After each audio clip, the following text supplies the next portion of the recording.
നവകേരള സദസ്സിനായി എത്ര രൂപ ചെലവാക്കിയെന്ന് അറിയാതെ കാസർഗോഡ് ജില്ലാ ഭരണകൂടം വിവരാവകാശ നിയമപ്രകാരം നടത്തിയ നൽകിയ ചോദ്യങ്ങൾക്കാണ് ഓരോന്നിനും ലഭ്യമല്ല എന്ന മറുപടി ജില്ലാ ഭരണകൂടം നൽകിയത്.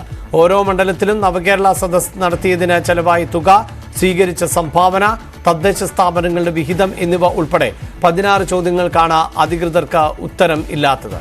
വിവരങ്ങളുമായി കെ വി ബൈജു ചേരുന്നുണ്ട്. ബൈജു, കാസർഗോഡ് നിന്നായിരുന്നു യാത്ര ആരംഭിച്ചത്. ഓരോ ജില്ലയിലൂടെയും കടന്ന് ഇപ്പോൾ തിരുവനന്തപുരത്ത് എത്തുന്നു. പക്ഷേ കണക്കുകൾ സംബന്ധിച്ച് വ്യക്തതയില്ല. തീർച്ചയായും അഭിലാഷേ, ഇത് സംബന്ധിച്ച് BJP സംസ്ഥാന ജനറൽ സെക്രട്ടറി അഡ്വക്കേറ്റ് കെ ശ്രീകാന്താണ് വിവരാവകാശം നൽകിയത്. ഇതിൽ നവകേരള സദസ്സ് സർക്കാർ പരിപാടിയാണെന്ന് പറയുമ്പോഴും ചിലവാക്കിയ ഫണ്ട് സംബന്ധിച്ച് ഈ ഓഫീസിൽ രേഖകളിൽ നിന്നാണ് ജില്ലാ കളക്ടർ ഓഫീസിൽ നിന്നും അറിയിച്ചിരിക്കുന്നത്.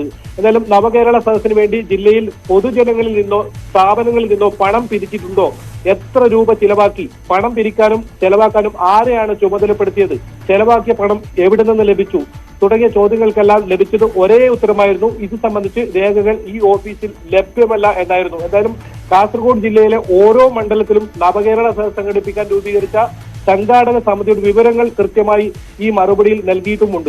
ഒപ്പം നവകേരള സദസ്സിന്റെ വരവ് ചെലവ് കണക്ക് ഓഡിറ്റ് ചെയ്യാൻ സംവിധാനമുണ്ടോ എന്ന ചോദ്യത്തിന് ഓഡിറ്റ് ചെയ്യണമെന്ന നിർദ്ദേശം ഇതുവരെ സർക്കാരിൽ നിന്നും ഈ ഓഫീസിൽ ലഭിച്ചിട്ടില്ല എന്നാണ് മറുപടി നൽകിയിരിക്കുന്നത്. എന്തായാലും നവകേരള സദസ്സിൽ സ്പോൺസർഷിപ്പിലൂടെയാണ് ഫണ്ട് കണ്ടെത്തിയതെങ്കിലും കൃത്യമായ കണക്കില്ലെങ്കിൽ ഇത് അഴിമതി നിരോധന നിയമത്തിന്റെ കീഴിൽ വരുമെന്നാണ് ഇപ്പോൾ ഉയർന്ന വാദം.